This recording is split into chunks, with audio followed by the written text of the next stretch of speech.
The following is a special presentation of Tony Kurre Radio.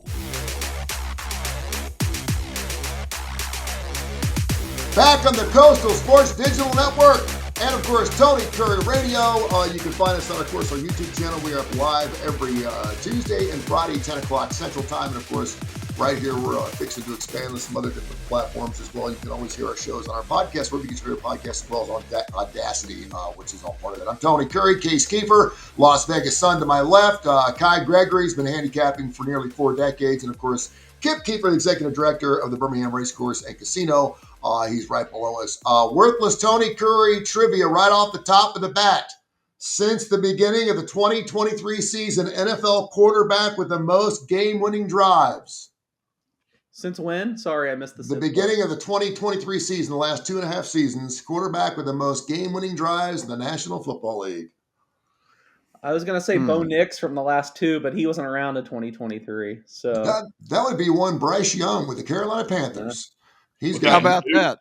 He's got 9 game-winning. I heard that this morning. I was like, what? And I actually had to go back and look at it, but he's had 9 game-winning drives. And, of course, the 9 games they've won in 3 years. Yeah. I was going to say, they've only won 10 games. So that is the truth, and that's why it was such an amazing stat. I was like, really? Is that for sure? Hey, listen, they're doing pretty well this year. What are they, 5-4? I mean, Carolina's coming into their own for all these people that have been throwing Bryce under the bus for a while, and it's hard to believe it. I had to remember that he's a Heisman Trophy winner. I was like, holy smokes, didn't he win the Heisman Trophy? And it's like, yeah, he did. It's pretty amazing. So pretty amazing stuff. All right, guys. Yeah, no doubt. I had CJ Stroud big. I got a question before we get super started. And I think Kip will know this, so you can't answer. Okay. What is important about Monday, November 10th? And it's something that Kip would know. So it has to do with horse racing, dog racing. Well, maybe he lied to me, but is it Veterans Day? He's got Veterans Day, yes. He's got his Marine Daddy shirt on, so it's something that has something to do with the armed forces. What do we got? It's 250th anniversary of the Marines. Yeah, 250th anniversary of the Marines. There you go. Monday, 250 years. There you go, and that is worth bringing up for sure. I'm glad you brought that up. It's fantastic. Thank God for the Marines. Thank God for the Marines. Let's jump right. The only armed forces group ever formed in a bar. Really? Yeah, no doubt. Why don't the Marines have a football team? I know it's called Navy, but that's not really living up to the advanced billing. They're too busy whipping everybody else's ass. Too busy for football. I got you. It makes you wonder if there's going to be a Space Force University coming out in the next few years too. Yeah, some cool uniforms, I bet. That would be awesome. They look like Buzz Lightyear probably coming out of the box. First thing I want to dive into, we're just going to go run around the table here. And of course, if you listen to our Tuesday show, we kind of set the table for this Friday show. We're going to get in the NFL. We're going to get in some NHL, NBA, the whole 9 yards. College hoops is underway. This is a little segment called Big Movers. And I like to see what's moved the most between Tuesday and Friday. And one of the biggest ones, Tulane Memphis out of the AAC. Memphis 8-1 against the spread. A nice little bounce back win last week. They opened up at 6 and it's down to 3.5. And I asked Case out in Las Vegas, why is all the money going on the Tulane Green Wave? Why? Yeah, well, hopefully you listened to me on Tuesday because I said I like Tulane +6. Long gone now. I just think you look at the underlying stats of these teams and they're about dead even. So I even think still probably above. I don't have my document up now, but just off the top of my head, I would think this number should be like 3. I know Tulane had a really poor performance last week and got blown out by UTSA. But I mean, we're only 2 weeks removed from Memphis losing at UAB, so both these teams have their warts. And really, the type of game where Tulane lost, I think we've already talked about this on the show last week. It's the type of game where I kind of like coming back on a team because it wasn't like they were terrible and couldn't move the ball or were inefficient. They just made a lot of stupid mistakes. I think they were -4 in turnovers. UTSA might have had a special teams touchdown. Then you see how it kind of flipped back last night. UTSA playing South Florida. South Florida was up 14-0. I think they scored 2 defensive touchdowns. They did. Before they ever got the ball, they led 14-0. Yeah, exactly. So that stuff's just fickle and tends to flip around. So even though last week was concerning, I didn't really downgrade Tulane. And I just think this is a pretty even game. So I would give Memphis home field and nothing else. And I don't think home field is worth even now 4 points. There is some talking about last night, Tony. So we have a double play on South Yes. Florida over their team total. We have a double play on South Florida over their team total in the first half. We have South Florida for the game -14. We have South Florida over in that game. Not too shabby of a night for K4 going 7-0. No, we were all over the Like Bulls that. last night. 7-0 last night. Yeah, With great the stuff. Vegas over, I can't remember if that was Kip or Case that said take that over last night in hockey. And then I think it was Kip that said take the Vegas under in NFL. Is that right? Yep. So, Thank you for there we bringing go. that. I didn't think there'd be any points there. It was a group effort for damn sure. There you go, and thanks for bringing those numbers up too. By the way, sometimes I forget because we're just so good, and I always know we're going to be like in the 65 to 70% range, unless we're 100% at 7-0 last night, which is great. So was that a quadruple on South Florida? That was. I mean, isn't it great though? Isn't it great when you just load up on one team and they come through like that? They put up a 55er on you. I mean, when you have the team total, you have the over, you just pile on everything on one side, and it all comes in like the first few minutes of the game. You're up 14-0. Oh, they hit the team total for the game in the first half. It was Oh man, it's fantastic. We're going to give you our best bets. I know everyone's chomping at the bit here. I'm hearing from a little birdie. My son is wanting to get into sports programming administration. He's laying down some really nice pipe, if you will, over there in the Clemson. Not that type of pipe, but the other type of pipe. Yeah. Let's clarify that. He's laying down some serious pipe, and he called me last night and told me that if Clemson loses to FSU this weekend and loses not by a point or two, but if they lose by 10 to 14 points, that Clemson may jump in the coaching carousel. And I said, you got to be serious. You got to be kidding me. He's like, no. And I said, you got a coach there who's won 2 national titles. What was the last one? 2017, 2016. What was it?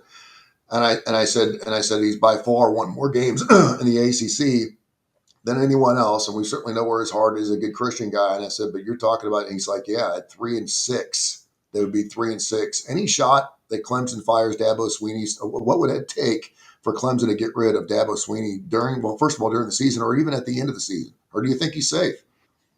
It would surprise me. Think.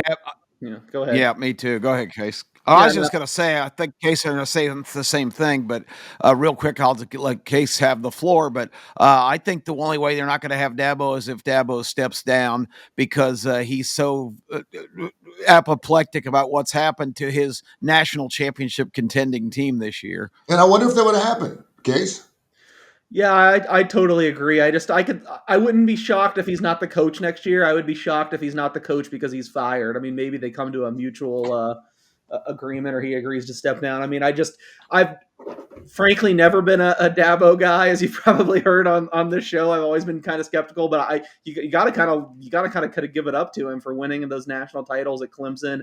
I think he found a pair of generational quarterbacks, but that goes back to him too. He found those guys, so and it's just not been the same since they haven't had that. But man, just with what he's done there, it's hard for me to believe they would fire him. I am kind of morbidly fascinated with this game, though. We've seen money come in on Florida State. I do think we've seen Florida State's highs be a little bit higher than Clemson's, but their lows have also, I'd argue, been even worse than Clemson. So the game I'm super interested in. Unfortunately, I don't have any betting take. I think I made it Clemson -2, and it was 2.5 most of the week. Now 1.5. So I had nothing really to do there betting wise. Yeah, and you just brought up something, generational quarterbacks. I can think about, the Trevor Lawrences, the Deshaun Watsons, the Cam Newtons, these teams that traditionally in and out aren't always the blue bloods or winning national titles or even the top 10 every year, but they get that one kid, that 1 year where it just lights out. Cam Newton, all he had to do was fall forward. He's getting 3 yards every time, and they win a natty out of it. I mean, it's just amazing.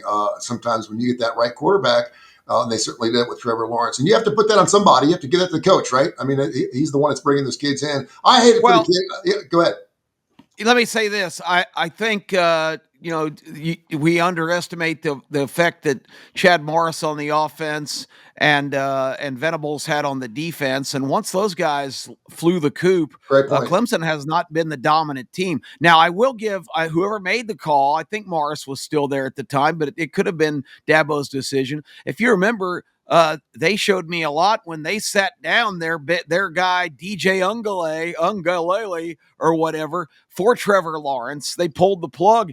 When a coaching staff does that, and how many times do we see coaching staffs reluctant to pull the incumbent guy down? But they did. He was perfectly healthy. They said, DJ, have a seat. We're going to put this Lawrence guy in. So I give the coaching staff and ultimately Dabo, because he's on top, that the kudos for having the guts to do that, and it paid big dividends. But that's all stuff. I mean, this is the ultimate "what have you done for me lately" business. And if that was 7 or 8 years ago, that's a distant memory, particularly to young men and fans in your son's genre that are just kind of new to the party. It's like, okay, great, we've won a national championship in the past, but how much equity do you keep getting out of that? Yeah, in Dabo's defense too, and I say that with pun intended there with Brent Venables. You talk about his defense. They have given up 45 points the last game. They gave up 24 before that. But this year, 10, 10, 21, 16, 10. Their defense has been playing well. It's their offense that they're just making dumb mistakes, a lot of penalties. It just doesn't look like a Dabo type of team. And I don't know if that's because of transfers or anything else. Another game, and I will say this. Hold on, Tony. Hold on. But is it so? Dabo, you can fault Dabo because he's not a transfer portal guy, as he has been. But when you look at something like the story that came out on ESPN this week, looking at what Texas Tech spent to get their team there, knowing Clemson is not spending that money, is it Dabo's fault, or is it the university's fault because they're not spending the money that some of these other universities are spending the money? It's a great point. We talked about this yesterday. Mark Ingram joined us, the athletic director, and I use him a lot. I know it's UAB, but he's an athletic director. He's at a big school, and he's like, listen, as they look for their new coach, it used to be great recruiter, great X and O's guys, and if you get a guy that can do both, he's like, now we need a businessman. We have to have a guy that can break money in. It's like if someone asked Kai Gregory to be on the board of a charity, what are they looking for? They're looking for your money, fundraiser, and fundraiser. They're looking for money. They're looking for someone to bring some money on the board, and obviously a smart guy who's obviously a community-based kind of guy that's going to bring some money in. You got to bring a guy in now that has connections, that can work really well with the community and the business people around that community. And I think that's one thing Trent Dilfer didn't do a very good job at. I think he was inaccessible. But you got to bring a guy that's a good business guy, because Texas Tech, when they did this thing 2 years ago, they gave every lineman $25,000 if you just signed with Texas Tech. I don't know where they came up with the money. I don't know how they came up with the money, but even if you don't play, if you're an offensive or defensive lineman, you get $25,000 to play. And that was something that everyone brought up, and that a lot of people thought it was a bunch of hooey. It was true. And now we're starting to see that the games are won at the line. And so, and it's certainly getting done. Texas Tech, another one of those teams, by the way, second against the spread this year. They're 8-1 against the spread. The Red Raiders are having a fantastic season, and maybe why. Let's jump into that game. They're a 10-point favorite against BYU. I took Texas Tech minus the 9.5. I think it dropped down to 9.5. Line's too big. Last week, I knocked it off, undefeated team off. I'm going to do it again this week with BYU getting their first loss against the Red Raiders. What's you guys' thoughts? I think the dream season definitely ends for them. I just don't know if Texas Tech can cover the spread. I want to go Texas Tech. I'm interested to see the weather, knowing what we were talking about before we came on air about the Oregon, Iowa weather, low 40s and 90% chance of rain. I don't think it's supposed to rain in Lubbock, but Brock Meyer, a lot of short passes, the way he's going to do what BYU's got going for him. But that defensive line from Texas Tech, that they spent $8 million on their defensive line, they could really jack him up. Yeah.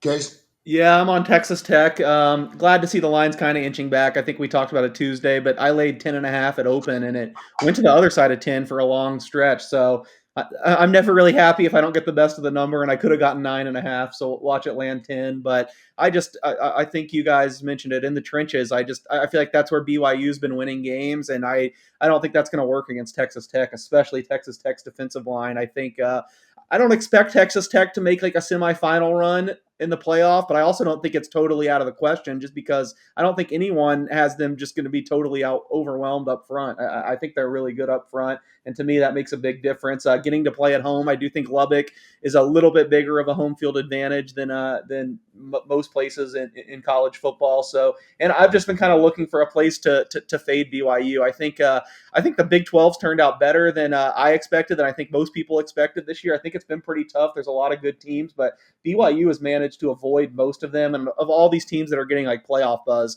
I just think BYU's had the weakest schedule, and it's about to step up in a big way. So I laid it with Texas Tech.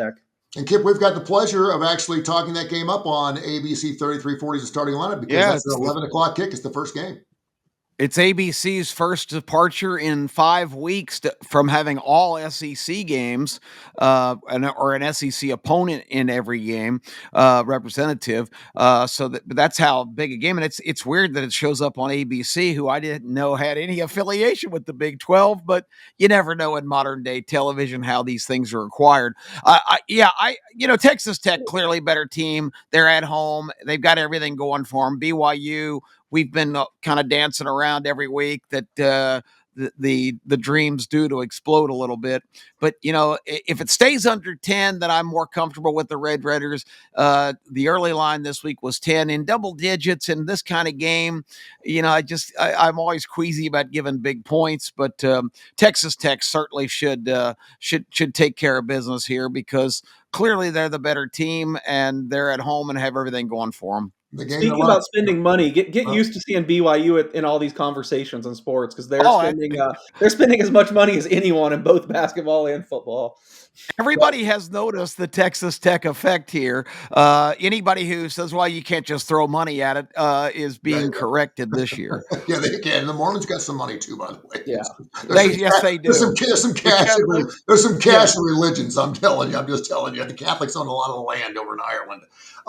Something else I think a lot of people are looking at, obviously, the LSU-Alabama game.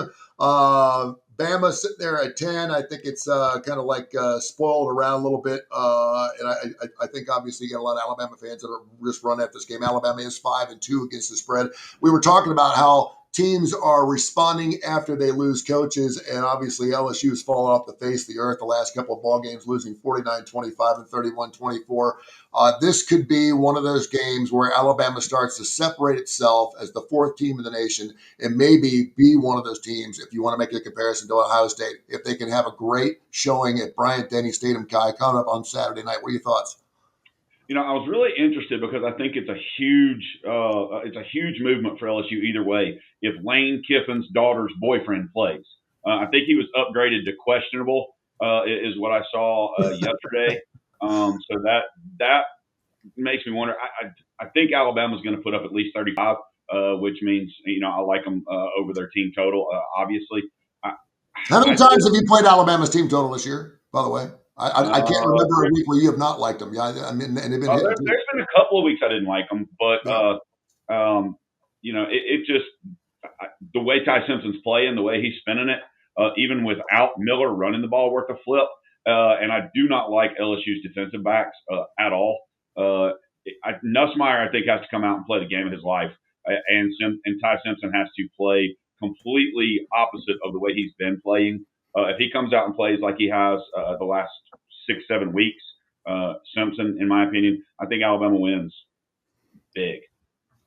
Yeah, and I think a lot of people are feeling kind of the same way. And we always think about LSU and Alabama and how many great games, the 9-0 game, the 9-6 game, these wonderful games. But I think this may be a year where Alabama just kind of takes some frustration out of them. And they're going to get them at home. No corn dogs this weekend in Tuscaloosa. Case, your thoughts on that? Where'd you put that line at?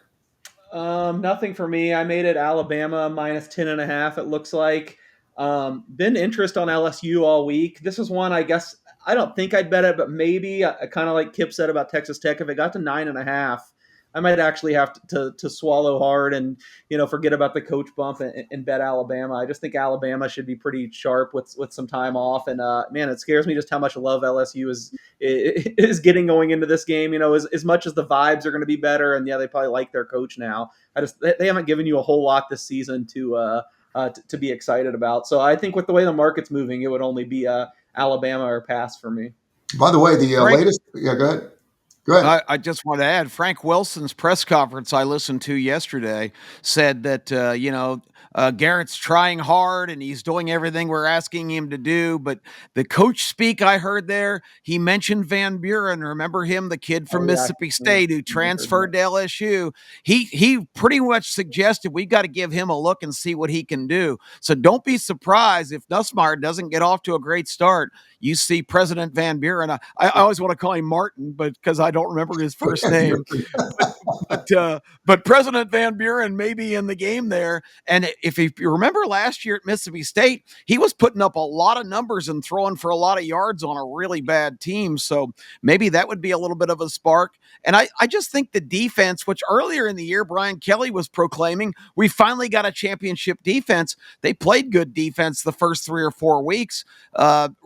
Really clamped down. Florida's game plan was terrible, threw the ball 50-something times, but LSU's defense didn't get really leaky until the last couple of weeks. And I agree with Ty, their secondary clearly is a big problem. But I think under Blake Baker, they're capable of rising up and playing a decent game. I just think Frank Wilson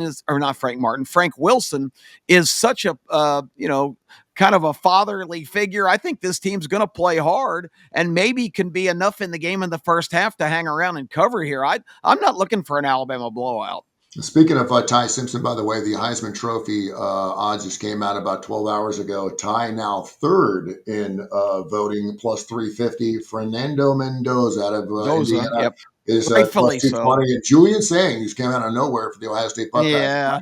Again, you have to look at. I don't buy the saying, but right Mendoza, now, I'll give you. Yeah, it's going to be interesting how it goes down. Hey, just wait on the late mover. It's November. It is Notre Dame running back time. Here he comes. He's making his move on the outside. Right now, you get him at plus 4,000. Right now, I mean, if you're going to jump on it, now's the time. I got him at plus 5,000, so I'll take 4,000 also. The saying stuff really hurts me because I had him 200-1 last year. In training camp, all the reports were this kid's better than Will Howard. At some point, he's going to take over for Howard, and it almost happened after Howard had that disastrous Oregon game. But he was such a short price this year that I didn't take him. I continue to hold out hope that Kai's right. Maybe Love can make a move, but honestly, to me right now, it kind of seems like it's going to come down to the Big Ten championship game.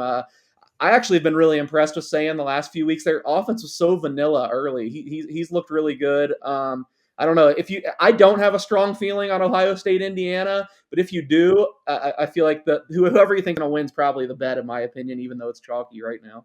Indiana giving up 14.5 at Penn State this weekend, which is an interesting game. Kai and I were talking before we came on to another game that I think is just kind of glaring to me. We're just kind of going around the horn here in some games that are really kind of catching our eyeballs.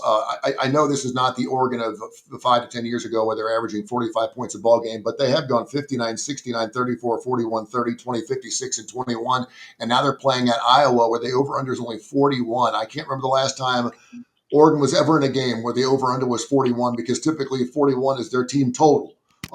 Any thoughts on what Iowa's going to do? Obviously, you like to play things down, but would that be an easy bet for you, Kip? I'm going to go right there. I mean, at 41 over-under on Iowa, Oregon, am I thinking wrong here? What are your thoughts? I mean, the number sounds about right to me because I'm looking for the typical kind of Iowa game, a 20-17 kind of game. So it could easily go under. I think the conditions that Kai described are not going to be favorable for Oregon, although they're not from a warm weather climate. But still, that's a little severe for West Coasters. And Iowa just plays.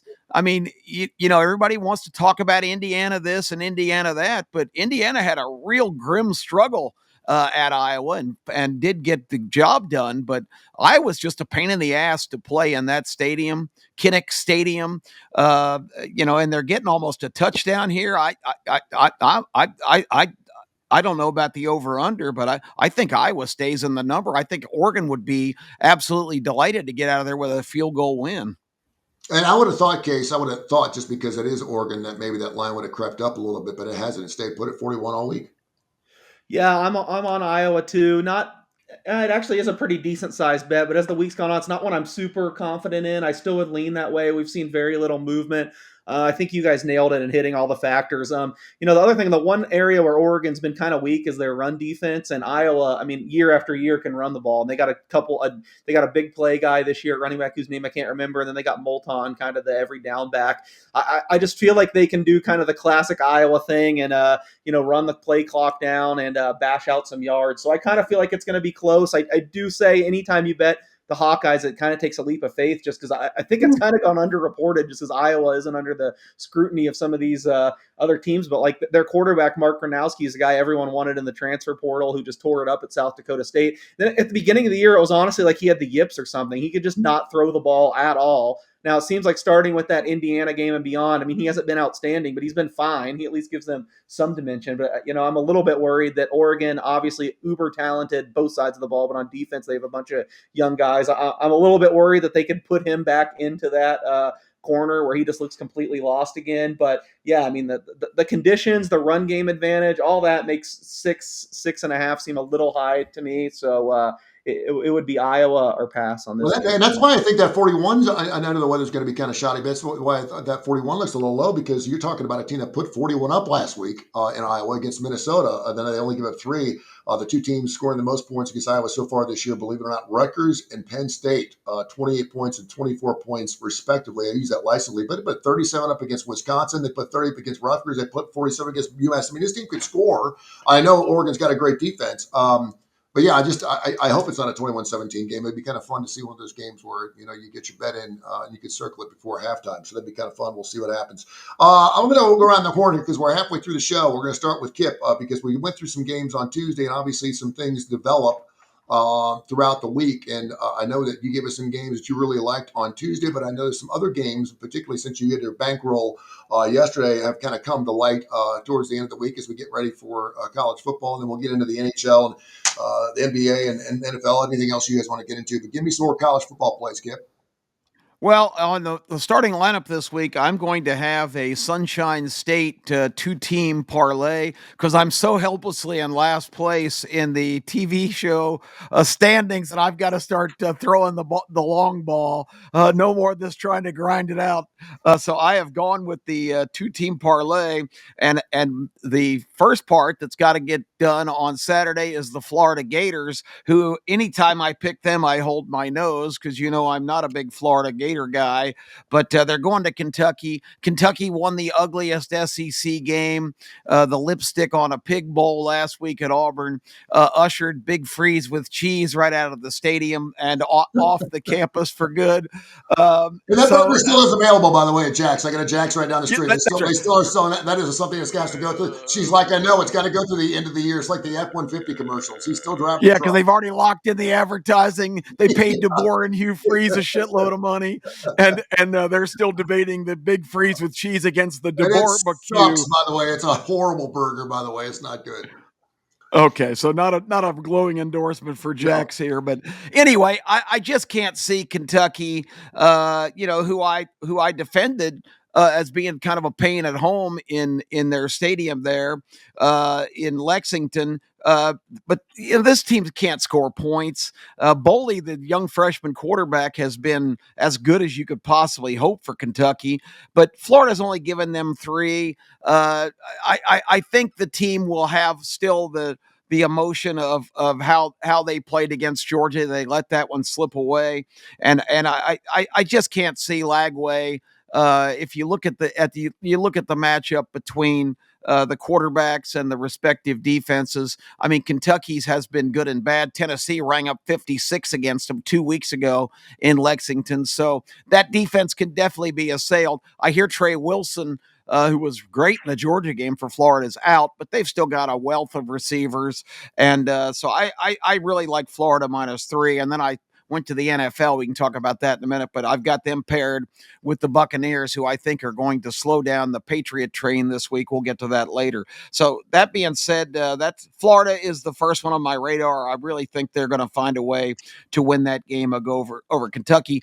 predicated mostly on the fact that Kentucky can't possibly win 2 weeks in a row in the SEC. That would be over Mark Stoops' You would have quota. thought they won the national title after they beat Auburn this past week. I mean, it got their coach fired. I don't know if that says about your program. Man, Stoops What a might be huge an extension. I celebration. think they gave him extension. I think Kentucky gave him another 10 I years. wouldn't be surprised, Yeah. because that's the only reason they're stuck with him now. Because when Texas A&M tried to hire him a couple years ago, and everybody down there is on their knees right now, thanking God that fell through because fan pressure. But Kentucky stupidly gave him an extension because their guy was being sought. So they really are living to rue that day because he's got a giant buyout. So Stoops will probably still be there next year, no matter what happens.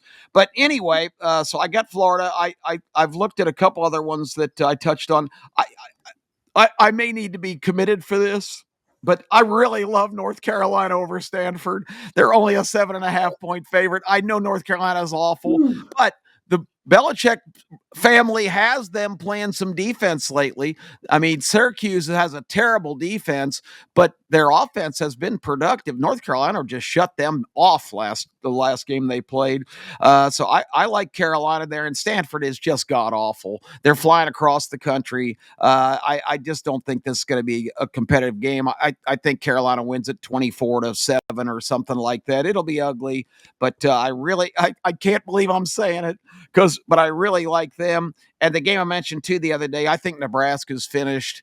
I think you stick a fork in them with their freshman quarterback. Maybe he'll be a sensation. I doubt it. Raiola's out for the year. UCLA is just a slight favorite at home. UCLA has played a couple good games in the Rose Bowl.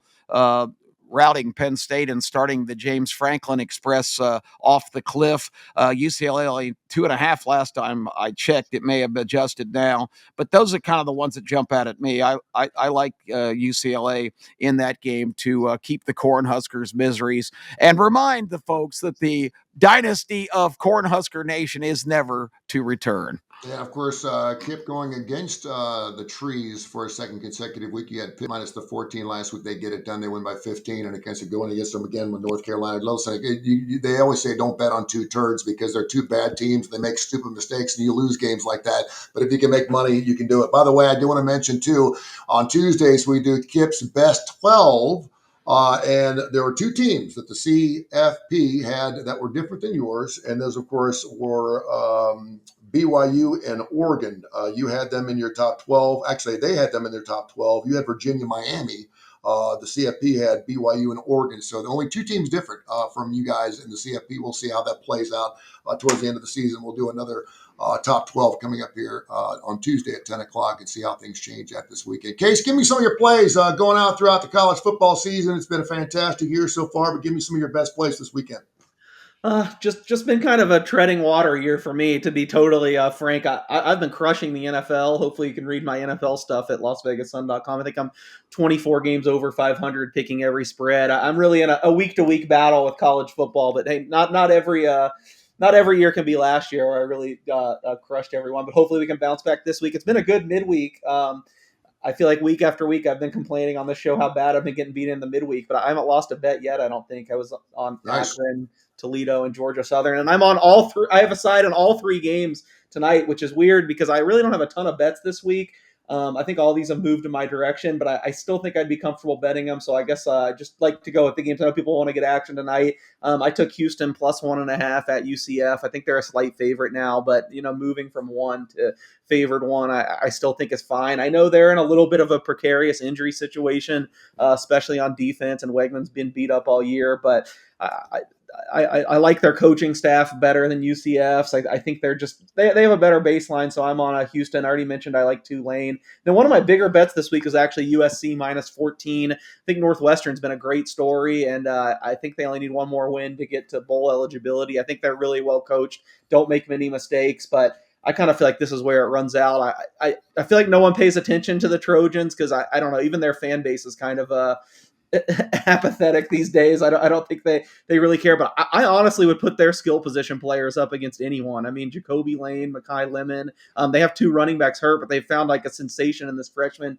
King Miller. I just don't see Northwestern being able to get the stops against USC at home. So those are my 3 sides tonight. I am with Kip on Florida -3, although I'm really taken aback that this line hasn't moved all week. So I did a little bit of digging yesterday, and Kip mentioned it. But yeah, I think it all has to do with the injuries. I guess their injury report is just not only do they lose Wilson for the season, but a bunch of other wide receivers banged up. However, it didn't look like a lot of guys have been ruled out. So maybe if you've waited this long already, I would just maybe wait for some more injury updates. And if you hear that a couple of these guys are going to play, I think the line will still move Florida's direction. If a few are ruled out, we might be in trouble. But I did bet Florida -3 there. I probably need to. I need to go over all these games and see if I can find some more stuff because I'm not on a ton this week. I gave out 2 extremely ugly teams last week. I think we went 1-1. I know I was on Colorado and they lost like 52-6, but whatever other one I gave out, I think covered barely. An ugly game I like this week is I bet Wisconsin +12.5. I think the Badgers are playing way better. They've got a lot of guys back on defense, still pretty bad. And announced Luke Fickell will return for 26. Yeah. Man, still I don't really blame him. I mean, I did not want to be in this coaching carousel right now. There's just too many big jobs, Bill. Like, who are you going to get? Yeah, so, that's right. That's why another thing in Dabo's favor. Yeah, Washington's really struggled going east. I love Washington in general, and I bet against Wisconsin a lot early in the season, but I think this is a little high. Anything double digits, that can be my we're 1-1 on these so far, but that can be my ugly dog of the week would be Wisconsin. If there's one person that would come to me and say, hey, listen, you got out of your group of 4 that is really good at totals, I'd have to say that our next guy, Kai Gregory, is the man, and he's got a couple totals in his bankroll contest we're doing on the starting lineup, which of course airs tomorrow morning, 10:30, 11 o'clock, right before that Texas Tech BYU game, and of course LSU Alabama, the late card later on that night. What are those 2 totals you gave for the show? And give me some other great games you gave this weekend, Kai. I love the over in the Kansas-Arizona game. And what's crazy is I think that one actually has come down a point to 55. And Notre Dame, I like the over in that game with Navy. And I think that one's going up probably to 57 right about now. But, I like the over in the Memphis game tonight. There's a lot of totals I like. I'll tell you what, if Auburn gets to 7 and you can buy that hook, and maybe they get the fired coach bump at Vandy. I think Auburn's defense is good enough to keep that close. Pavier scares me with, he is wild and crazy, but, is he going to wait till the fourth quarter to play again like last week? And everybody's just all over what he did at Alabama and his 300-something yards, but 200-something of them, came, or not at Alabama, at Texas, when they were down by 3 touchdowns. And Texas went into prevent defense. Yeah, prevent. Thank you for bringing that up. Prevent defense. They won 21-0 in the fourth quarter because they weren't playing any defense at all. So it wasn't all Pavia. Yeah. I think Jeremiah Love goes off. I'm a little bit scared that maybe they let the quarterback throw a little bit more, just like last week. I mean, Love did go for 150 last week, but 88 of it was on one run in the second half late. So I think I'm the only one. I love Texas A&M. Which maybe that's a huge mistake, but without Perbola, or Tribula or whatever the hell his name is. Perbula. Yeah. Yes, they've got 2 decent running backs, especially Hardy, and the way that goes, I'm liking that. I would love to see what's going to happen with these are just off the radar games that people are not even talking about. UNLV at Colorado State, that line's moved a little bit. I like UNLV's team total at Colorado State. San Diego State and Hawaii, that line moving to 7 late in the night. If you get that over 7.5, Hawaii getting 7+ at home is always a good thing, and their offense can score points. I'm loving the over for James Madison, their team total. The way those 2 teams have been playing, James Madison and Marshall, they're going there. If I can get 10 with UConn at home against Duke, even though Duke's been playing better, really, really strong there. Another one that nobody's talking about, Kennesaw State and New Mexico State. I really like Kennesaw to go over that 30 for their team total. With Kip, I like North Carolina over their 24.5. I think they get to 25 or 26, maybe more. And I do. I like Alabama over that team total of 30.5. Yowza, lots of games to go there. There's just a ton of great games to look at, but as we go, the lines are getting tighter and tighter.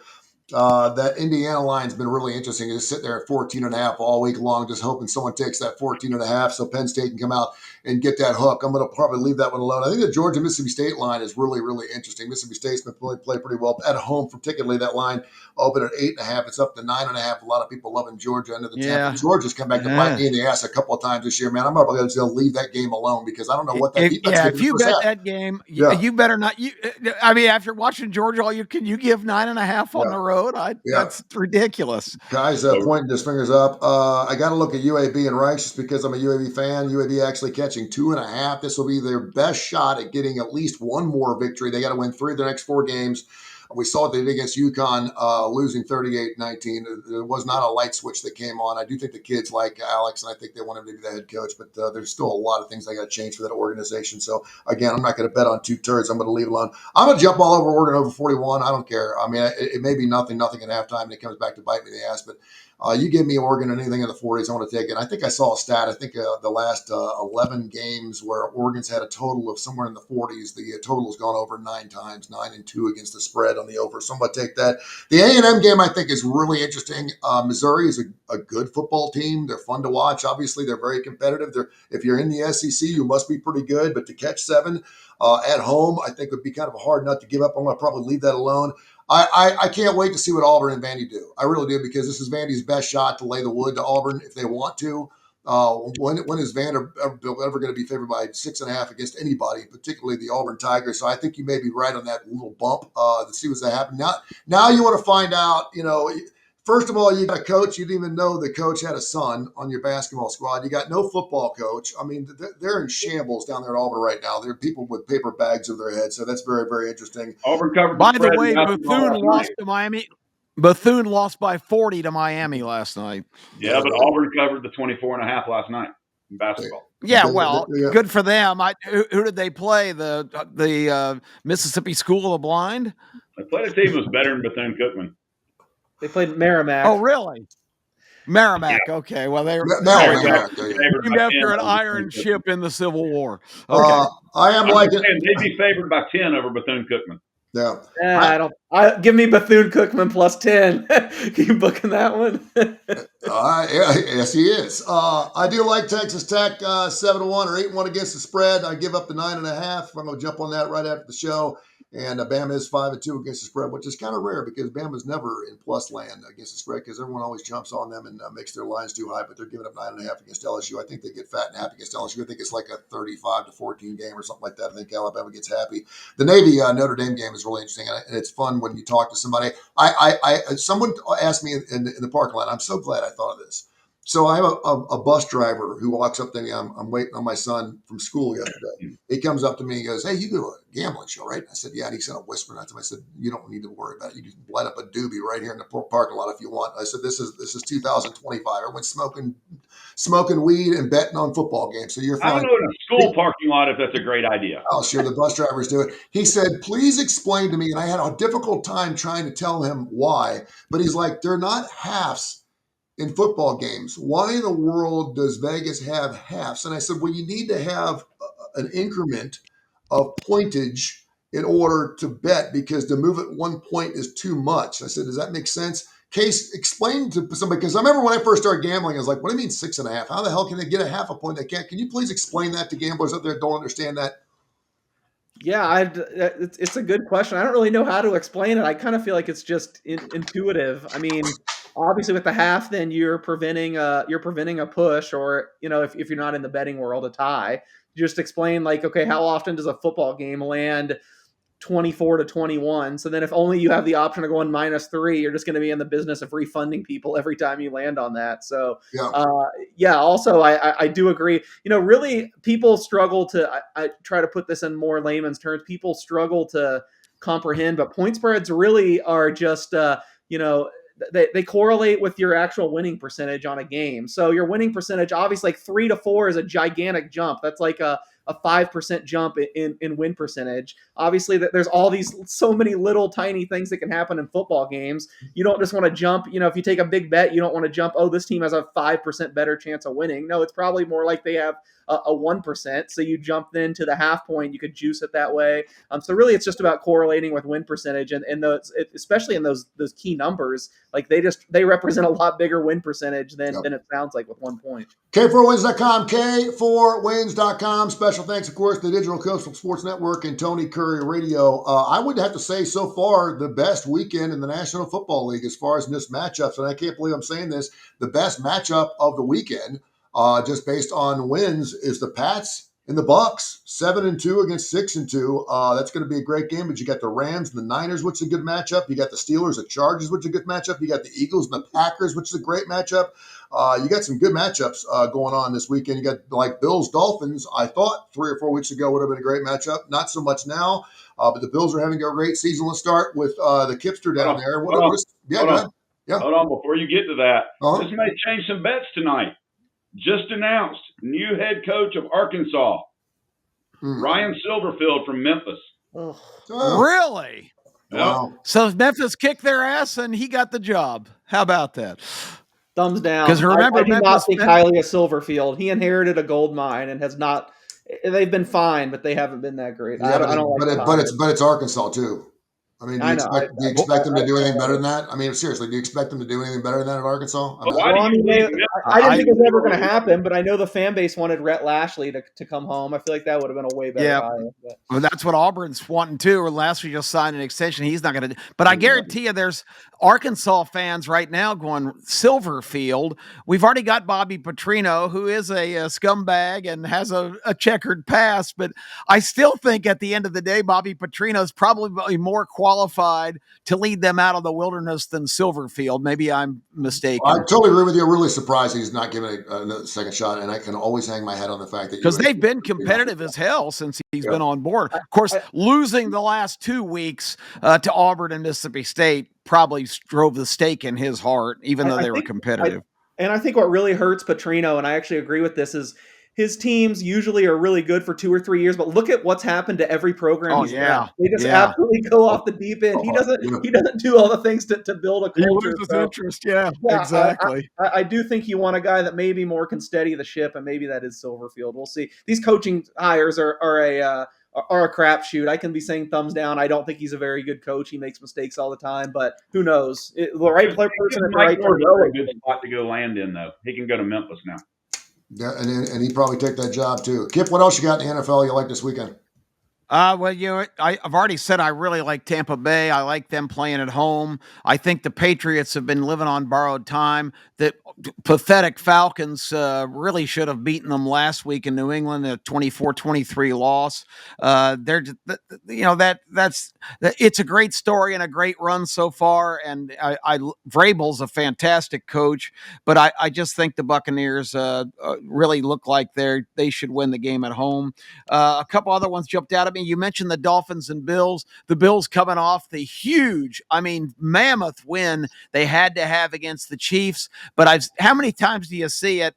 Now they're going to fly down to sunny Miami, get out of the desolate Buffalo area. They go down there. They're a 9.5-point favorite. And the Dolphins were as horrendous as you could possibly imagine. After their big win over the Falcons, they fall flat on their face last Thursday. They've had extra time. It's just one of those classic NFL games that Buffalo's going to end up winning by a field goal, and everybody's going to say they escaped. But Miami getting 9.5 at home. Miami's no good. I don't like the team. I don't like the coach. It's time for him to go. But this is just one of those that jump out at me from the NFL sensibility that Buffalo's not going to cover the 9.5-point spread. And I really don't have much else except for on the common sense meter now going completely the other way. How can the Lions not go into Washington and wax the Commanders? Especially coming off the really disappointing loss to the Vikings last week in Detroit, where they started like a house of fire. But the Vikings, it's funny. You can watch about a quarter of an NFL game and you can see what team is more motivated. You can see who wants it more. And you just I had a feeling watching the first quarter of that game last Sunday, the Vikings are going to win this game because they're here and Detroit's not really engaged. But coming off that disgrace, and as bad as how bad the Seahawks win over the Commanders may have been the most dominating NFL game I've seen in recent years. The Commanders had no answer whatsoever. They were absolutely overwhelmed. Detroit's given 7.5 to a home team. I don't like that, but I just think Detroit's so much better than this Commander team. And Dan Quinn had a great miracle season, and he's going some Petrino direction because his resume, he ended up getting run out of Atlanta after taking the Falcons to the Super Bowl and blowing that big lead, and the Falcons were never any good after that. So they won a playoff game last year. They were a big story. They're on national TV every week, but they're just not any good. All right, Kai, you were holding your fingers up. You say the line's going up to, I guess, what, 8 or 9 points as of right now? Yeah, and again, dude, it's amazing to me, and that's why the National Football League is so good. I was looking at against the spread. The best team in the National Football League against the spread is 7-2. The worst is 2-7. It is so tight. It is so parity driven, and from week in to week out, to see one football team one week so damn good and the next week looks so damn bad. I just, it's like, what the hell happened? Is everyone going to Vegas on weekends, or is the matchups, or is the time change? What is the deal? It's just amazing, but that's how tight it is, and that's why the Red Zone has got 8,000 viewers every second of the day on Sundays. All right, Kai, what you like in the National Football League? Well, it's weird because last week was different. The 2 weeks ahead of that, the favorites were 22-6. I don't remember what it was, but favorites did not win. I don't think last week. I like Indiana Jones to bounce back and get over 27.5 points against the hapless Falcons. I really like Berlin. That. Yeah, I think New England and Tampa Bay are going to get over that total. If I was to play it, I would take New England, buy it up to 3. I like that. But not enough to bet it. I just like that over. I think both teams get over their team total as well. Drake May has really looked good as quarterback there. And I can't get away from it. I just can't. Knowing what's going on with the Chargers, and now Ott is out for the season, that hurts them a lot. I have to take Pitt +3 or 3.5 against the Chargers as well. You got to give it to Aaron Rodgers, man. I mean, he's doing what he needs to do. That's what and when he has to throw for 4 yards, he's doing it. When he throws for $150, he's doing it. We know he's 41 years of age. What a great get for them. And again, you throw in with Mike Tomlin, they may have a little bit of a run, and then they're sitting there at 5-3 right now, taking on the 6-3 Chargers. Again, when you're talking about matchups, probably one of the best weekends we've had in the National Football League, including the Bills, Dolphins, Ravens, Vikings, another interesting game. That Rams 49ers game, I think, is going to be really, really good. So some interesting games. All right, we got about 10 minutes left, and we realize that we're only on twice a week. We're going to be on 3 times a week soon. We're working on making that happen. Thanks to Coastal and Tony Kurre Radio for having us do that. So that'll give us even more time to break down some games, because it's really difficult, obviously, to be talking about topically college hoops, because there's so many games and games every single night. But I did want to kind of throw out there, as we get ready for the weekend, we're doing this show here on a Friday. Any interesting games going on in the NHL, or how are we doing in the NHL so far? Well, go ahead. Well, Tony, you didn't get Case NFL.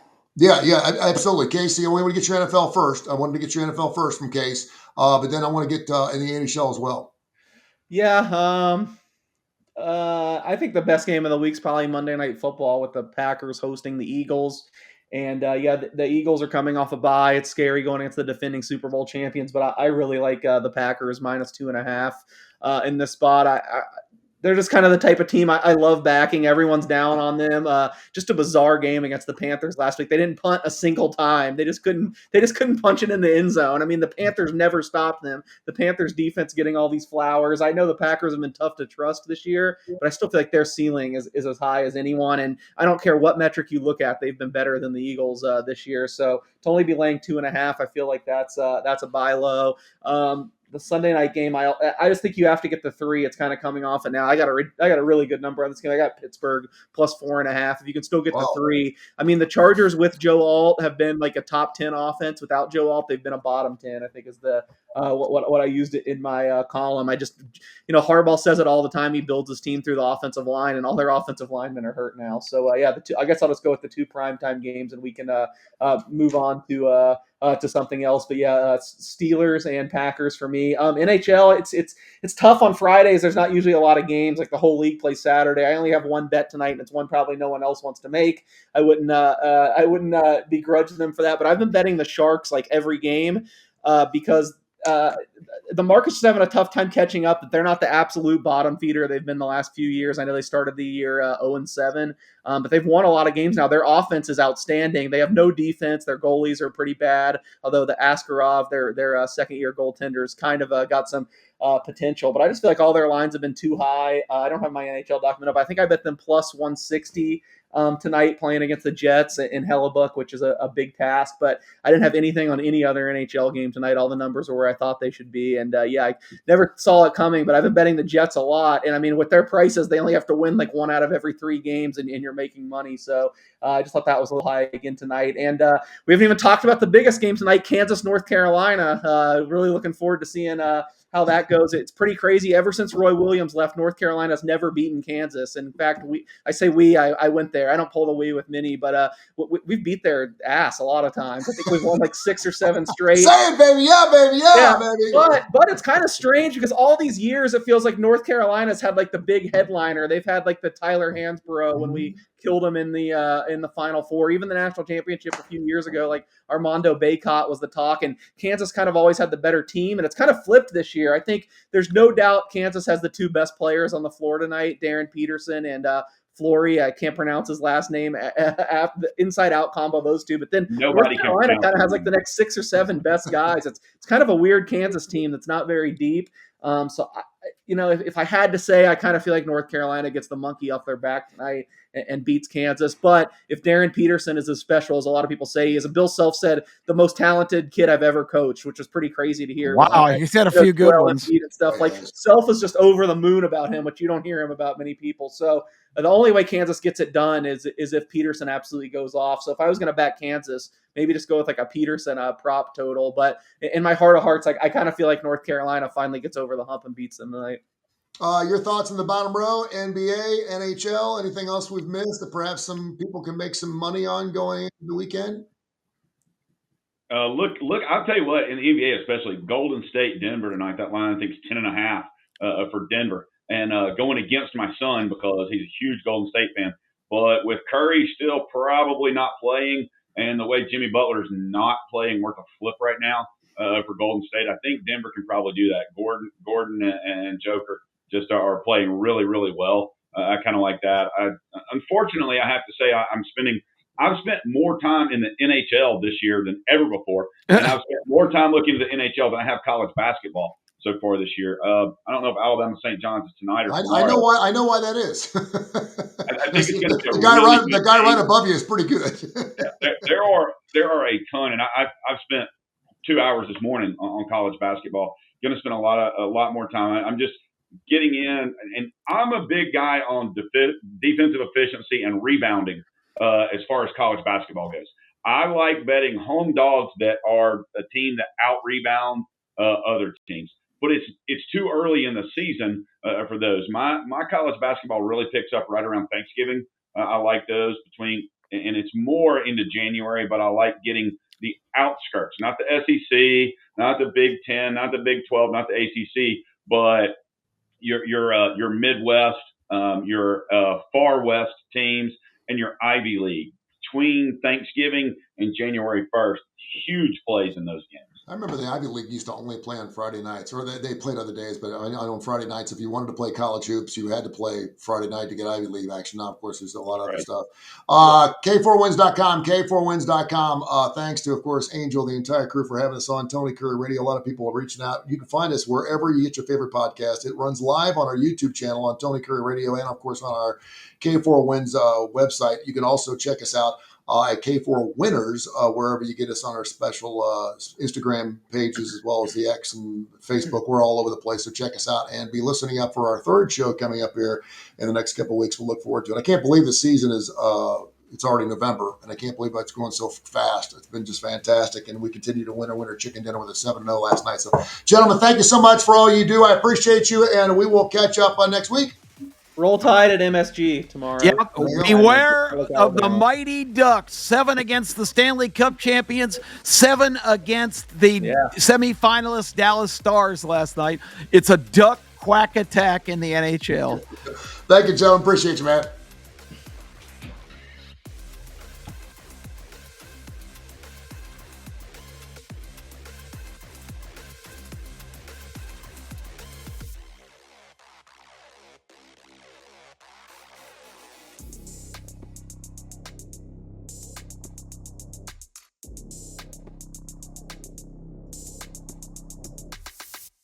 This has been a special presentation of Tony Kurre Radio.